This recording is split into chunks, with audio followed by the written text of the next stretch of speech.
Olá! Hoje é sexta-feira e não é porque a semana está acabando que não tem assunto. A gente tem muito assunto e eu já vou chamar a Andresa aqui do meu lado. Coloca ela aqui do meu ladinho, produção, que eu vou chamar os assuntos. Oi, parceira, boa tarde. Oi, boa tarde, Neila, todo mundo que está acompanhando a gente. Olha, muito assunto para falar hoje. Vamos mais uma vez contextualizar a situação política do momento aqui em Brasília, toda essa situação conturbada que vem passando aí o Congresso Nacional, o Judiciário, o Executivo. A gente vai falar também, mais uma vez, sobre tarifaço e, claro, vamos falar sobre a COP30, assunto do momento, isso porque cada dia que passa conta para a organização da COP30. A gente vai contar para vocês como é que está essa organização. Vamos lá? Vamos começar? Andresa, temos convidado hoje, a gente já começa com entrevista. Entrevista hoje com Rodrigo Maia, que é o ex-presidente da Câmara dos Deputados. Falamos tanto, cobrimos tanto o Rodrigo Maia aqui enquanto presidente. Presidente, muito boa tarde, seja bem-vindo. Boa tarde a todos e a todas. Presidente, eu já começo com uma pergunta sobre a atual conjuntura política do Brasil. Como é que o senhor avalia esse momento conturbado e se existe alguma forma de ter diálogo entre as instituições? Boa tarde. Boa tarde. Acho que o momento político, né, esse novo, vamos dizer assim, o novo formato, o uso das tecnologias que vem crescendo nos últimos anos, bem, principalmente depois de 2018, a forma de eleição de parlamentares sempre gera um ambiente mais tensionado. É da natureza desse voto, né? Que vive muito mais dessa polarização. Aliás, o presidente Bolsonaro, o ex-presidente Bolsonaro, é fruto da polarização, né? Ele sai de um deputado de setorial para de um ambiente majoritário, vira presidente a partir de 2013, quando as redes sociais, quando os vídeos começam a aparecer, a polarização com o Jean Willis e com a Maria do Rosário, vira um deputado de 500, 600 mil votos, multiplica por 5, 6 a votação e vira presidente do Brasil. Então esse ambiente vem de lá, mas a partir de 2008, principalmente, passa a eleger uma base de 50 deputados. Acho que a esquerda começa a eleger os deputados também com esse perfil, alguns deputados com muita força, isso sempre gera um estressamento.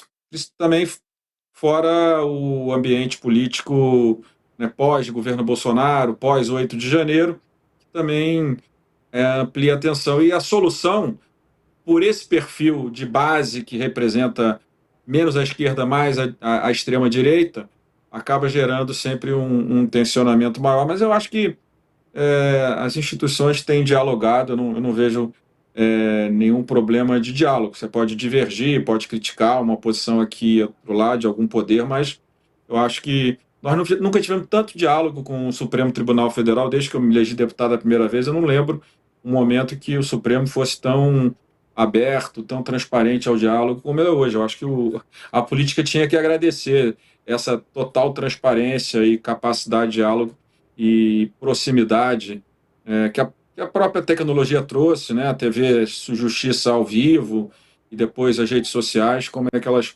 também introduziram um formato de diálogo que nós não tínhamos no passado. Agora, é claro que como o ambiente é mais polarizado nos seus extremos, sempre gera momentos de mais tensão no ambiente político.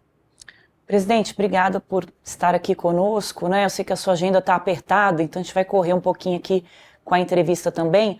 O Donald Trump, né, em que medida as ações que ele tem imposto ao Brasil e as ameaças, né? Ontem a Embaixada dos Estados Unidos colocou ali nas redes sociais, né, que eles estão acompanhando de perto esses movimentos políticos aqui no Brasil. Nesse texto estava contido ali também uma ameaça, provavelmente de próximas sanções, né? A gente já teve o tarifaço e teve a Lei Magnitsky aplicada ao Alexandre de Moraes.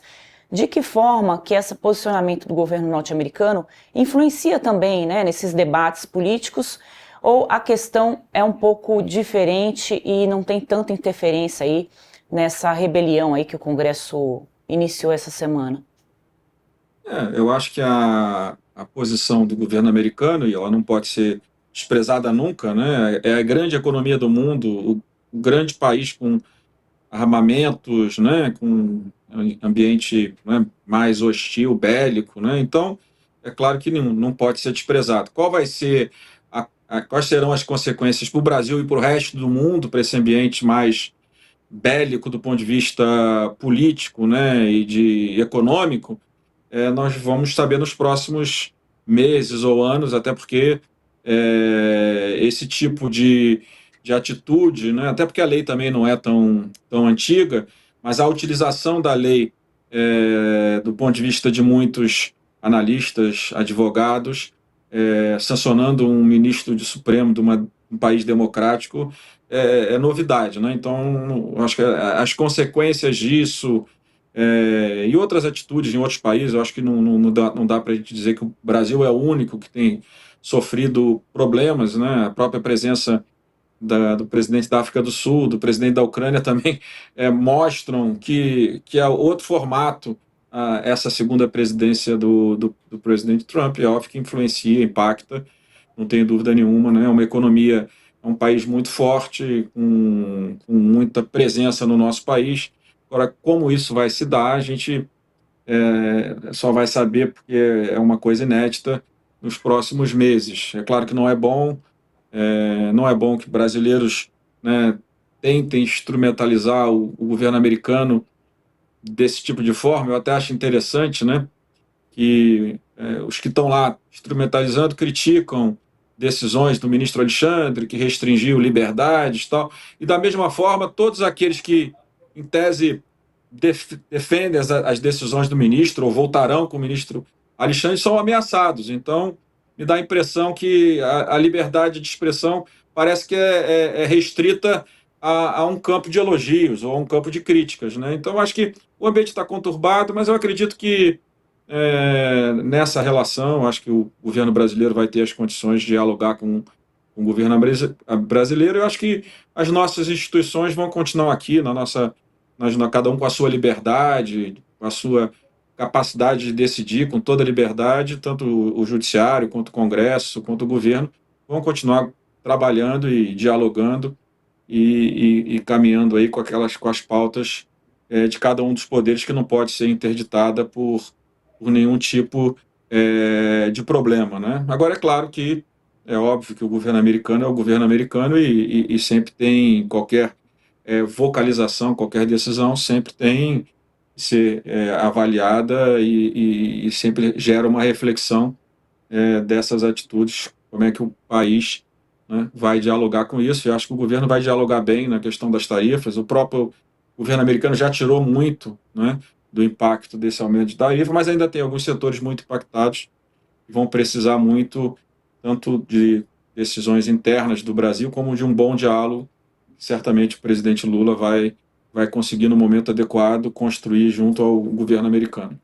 Qual que é o tamanho, presidente, desse grupo que fez esse motim, vou chamar assim, nos últimos dias de ocupação da mesa da Câmara e do Senado? Porque eles são barulhentos, mas eles não são muitos, né?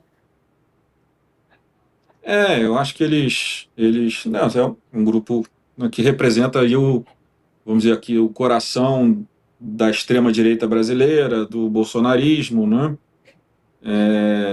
E eu acho que eles têm, é o que eu digo, esse ambiente mais polarizado na radicalização, porque polarização a gente sempre teve, era PSDB e PT, mas a forma de fazer política era outra, a forma de eleger um parlamentar era diferente, né? Então, o instrumento das redes sociais gera uma necessidade de uma forma de oxigenar todo dia os mandatos, que é uma forma assim, desse jeito, mais bélica, né?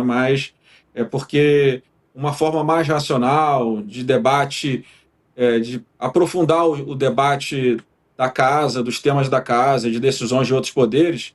Nesse momento, o que dá curtida, o que dá like, não é um discurso no plenário, vamos dizer assim, olhando o que eles querem criticar, o que eles querem resolver, fazendo uma crítica mais técnica dos elementos de alguma decisão de algum ministro supremo, etc. É mais a questão que gera esse tipo de imagem, que para a maioria da população, eu acho, gera muita preocupação, mas para esse ambiente político que elege esses parlamentares, geralmente ele conversa com ele, que se não conversasse, não teria tido esse tipo de reação que nós vimos nos últimos dias. O senhor comandou a Câmara, né, acho que por 2 mandatos, 2 e 3. meio, não é isso? E Isso. claro, viveu momentos ali de tensão ali para conseguir segurar ali, né, o plenário, e muitas vezes todos os presidentes da Câmara passaram por isso.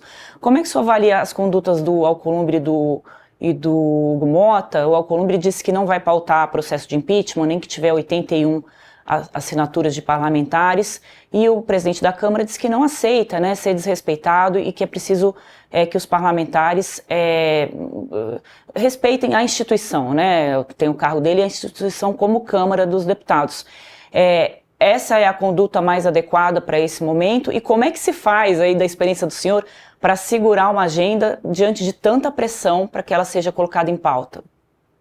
Olha, eu acho que o presidente Davi tem toda a liberdade de dar essa declaração. Aliás, eu tinha, sei lá, não sei, 200 pedidos de impeachment contra o presidente Bolsonaro e esse campo nunca me pediu.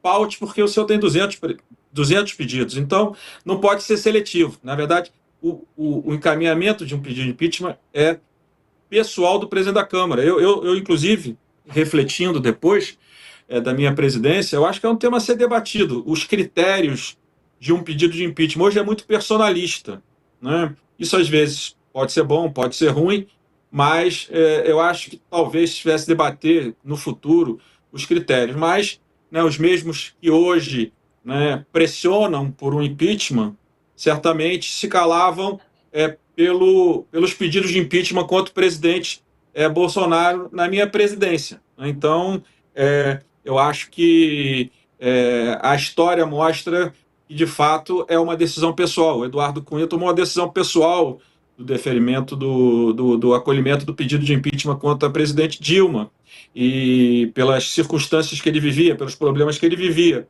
E eu, como presidente da Câmara, apesar de ser, claramente, eu era oposição ao presidente Bolsonaro, eu nunca quis misturar as agressões pessoais que eu recebia com a instituição presidência da Câmara. Então, nunca quis dar prosseguimento a esses pedidos, mas não é uma coisa estanque, tipo, tem pedido de impeachment, então o presidente da Câmara tem que decidir. Não é assim. Até tinha muito apoio, principalmente no momento inicial da pandemia, tinha muito apoio até para o prosseguimento, mas eu entendia que naquele primeiro momento não havia nenhum indício de crime e não havia ambiente político favorável para aquele encaminhamento. Então, eu acho que o processo político é assim, como o impeachment é um encaminhamento político, o ambiente radicaliza na política. E tudo bem, é um poder que o presidente da Câmara e do Senado tem. Já o presidente Hugo Mota, que eu tive experiência de conviver com ele, relatou matérias importantes na minha presidência, eu acho que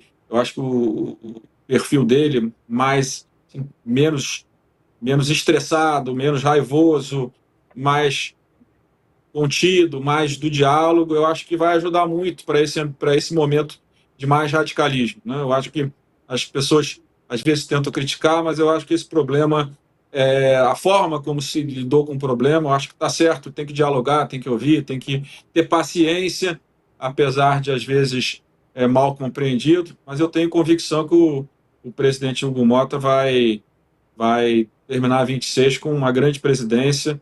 Eu acho que ele tem muita capacidade de diálogo, eu acho que ele é um deputado jovem, mas muito preparado, muito inteligente, aprende rápido muitos temas que não estavam na agenda dele anterior. Pelo menos foi a minha experiência com ele. Acho que ele vai conseguir. E acho que o importante agora, na minha opinião, é que rapidamente o presidente da Câmara e do Senado construam uma pauta para o país, não é? A gente sabe que a pauta de corte de despesas ela está um pouco interditada. Acho que o parlamento tem que tomar cuidado, porque toda vez que você tenta colocar o tema, fica parecendo, vocês querem cortar dos pobres. Então, esse é um assunto que tem que deixar com o governo, que tem suas dificuldades de controlar o déficit primário. Eles deviam olhar a maioria da sociedade, né? Os empregos públicos representam muito pouco em relação ao todo dos empregos brasileiros, né?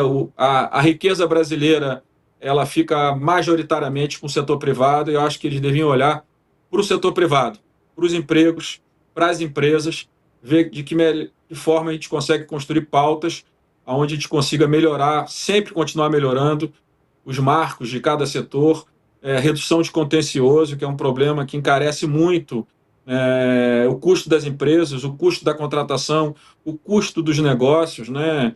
O volume de ações na área do consumidor, que são legítimas, mas de justiça gratuita, elas são enormes. Isso gera sempre uma necessidade de um ambiente de custo administrativo para essas empresas, que às vezes encarece, atrapalha o bom funcionamento de uma empresa e a boa qualidade e o custo menor de produtos na ponta para a sociedade. Acho que se eu fosse eles, minha opinião pessoal, eu olharia muito para essa maior parte da sociedade que não depende do Estado e não depende, né, de serviços, necessariamente serviços públicos de todos, e que olha aí para a maior parte do PIB e precisa de mais previsibilidade, segurança jurídica, e acho que essa deveria ser a pauta das duas casas. É uma opinião que eu tenho, mas até porque, como eu disse, o orçamento do olhar da despesa do gasto público está muito interditado pela própria agenda do governo.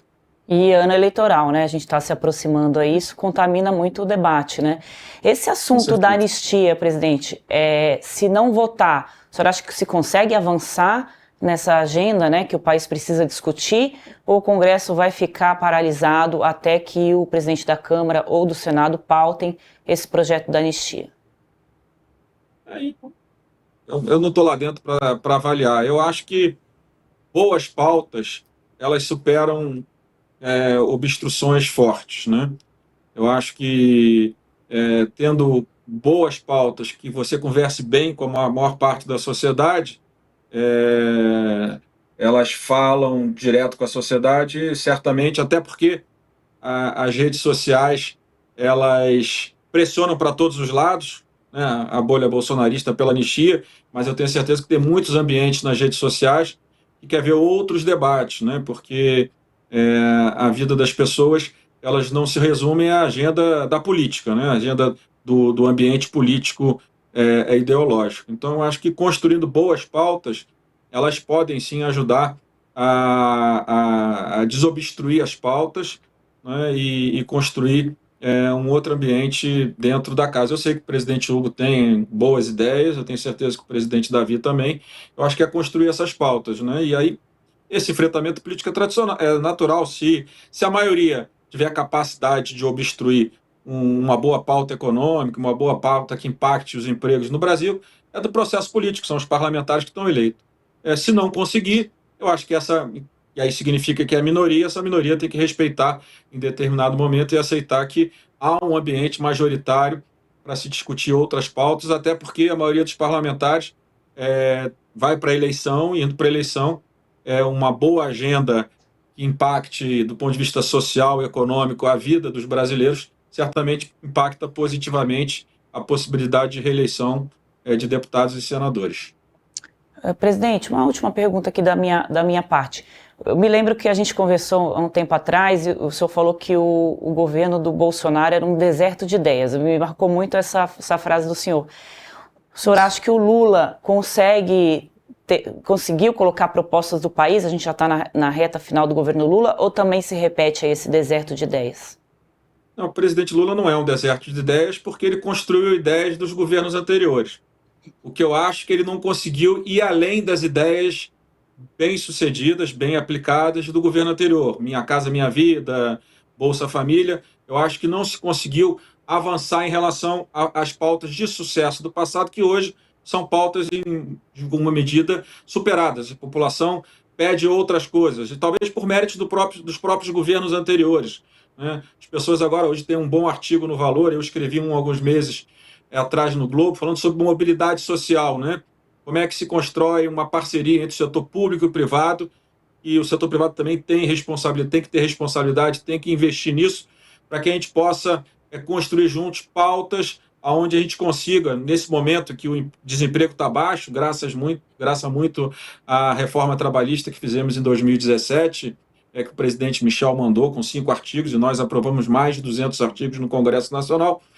O desemprego é baixo, então como é que a gente, nesse momento de desemprego baixo, a gente consegue atrair e garantir essa verdadeira liberdade social para os brasileiros, que é trazê-los da transferência de renda, que é importante, que garante que não viveremos uma barbárie na questão social e da fome, mas e garantir de fato essa possibilidade dessa maior mobilidade social. Na agenda econômica, como é que a gente reduz contencioso trabalhista, que a reforma trabalhista começou a reduzir bastante, algumas decisões do TST e algumas menos do Supremo, mas também do Supremo, fizeram com que o volume de ações voltasse a crescer, como é que a gente cria uma segunda onda de reformas, sem mexer em emenda constitucional, sem mexer em direitos, claro, não há necessidade disso nesse momento, e acho que não haverá em momento nenhum, mas também entender o novo ambiente de emprego, as pessoas não querem um emprego carteira assinada, querem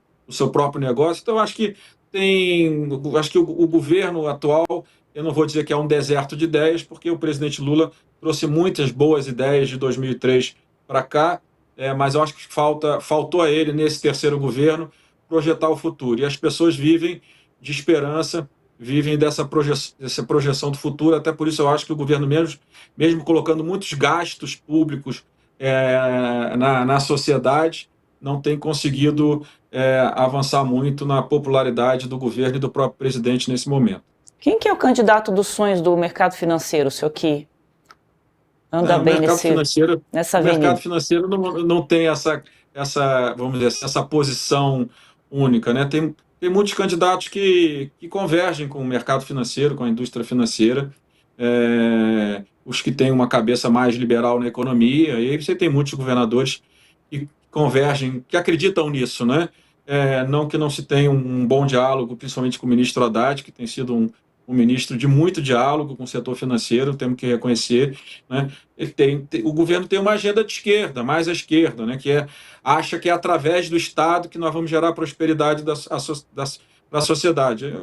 Os de direita, aqueles que têm uma agenda mais liberal na economia, acham que não, acho que o governo precisa garantir segurança jurídica, marcos com mais transparência, mais objetivos para o setor privado investir e, através dele, gerar essa prosperidade. É o que eu falei aqui da questão do Bolsa Família. Eu acho que o setor privado pode trazer bons investimentos, boas ideias para garantir maior mobilidade. Então, eu acho que nesse ambiente você olha que tem candidatos que atraem mais o setor privado, né, aqueles que defendem mais liberdade econômica, do que outros, né? É óbvio que a maior intervenção na economia atrai um tipo de eleitor e certamente que não são aqueles que têm essa cabeça mais liberal na economia, que pensam... Mas aí, dentro do mercado, tem de tudo. Tem pessoas no mercado que defendem um governo mais expansionista nos gastos. Então, eu acho que tem vários. Não tem um ambiente, um animal que represente. Isso é um pouco mito, né? Tem alguns que vão gostar mais do Tarcísio, outro do próprio Lula. Muita gente da indústria vota, né? Da indústria financeira também já votou no presidente Lula em 2022, outros gostam do Ratinho, outros do Caiado. Eu acho que tem outros agora com essa recuperação de popularidade do presidente Alckmin, já tem muita gente falando do Alckmin também, né? Então, eu acho que tem para todos os gostos. E a última pergunta, presidente, a gente pode esperar o nome de Rodrigo Maia para as próximas eleições? Não, eu cumpri meu ciclo político, 6 mandatos, presidente da Câmara por quase 3 mandatos, que foi uma honra poder presidir a casa. Agradeço sempre aos deputados e às deputadas que me confiaram tanto prestígio, tanto poder e tanta confiança. Não tenho vontade de disputar a eleição majoritária, acho que talvez não teria nem votos, principalmente para governador. Então, na Câmara eu acho que eu já cumpri meu papel, e nos outros ambientes ou eu não vou ter voto, ou eu não vou ter, vamos dizer, vontade. Então a minha intenção é poder continuar colaborando como eu contribuo, pensando, trazendo ideias, trazendo temas para o debate, como eu tento fazer agora na minha nova função aqui no setor privado. Deputado, chegou uma pergunta para a gente aqui, eu só queria fazê-la antes da gente concluir, se a lei Magnitsky vale também dentro do Brasil, dentro do que o senhor entende, né? Outros ministros do Supremo podem ser alvos aí da lei, se especula isso, e tem essa discussão, né? Se os bancos brasileiros devem ou não cumprir as determinações da lei, se eles tiverem conexões com bancos internacionais. Como que o senhor entende essa questão? Olha, essa é uma questão muito jurídica, acho que tem uma questão de sigilo bancário nesse tema, então é um tema que a gente tem que tomar muito cuidado de falar. Então, como eu disse, como é um tema que envolve sigilo bancário, envolve decisões de relação de banco com cliente, eu prefiro que fique nesse campo, porque a gente não deve avançar naquilo que possa gerar nenhum tipo de dificuldade ou, vamos dizer, crime da minha parte, né? De eu falar coisas que acabam afetando uma relação que é direta de banco-cliente. Então, eu acho que tem muita Possivelmente gente cada falando. banco, cada instituição financeira vai tomar a sua decisão com base na sua análise jurídica. Não teria uma decisão coletiva com relação Não, a nem isso. pode. É uma relação direta banco-cliente e acho que cada um avalia, todo mundo tem seus consultores aqui no exterior e certamente tomará as melhores decisões para que a gente garanta sempre a soberania do nosso país. Muito bem, presidente. Obrigada. Obrigada pela gentileza de estar aqui conosco, esclarecendo esses pontos. Obrigada mesmo. E, de fato, foi muito esclarecedor. A gente te espera numa próxima. Obrigado pelo convite. Obrigada, volte sempre.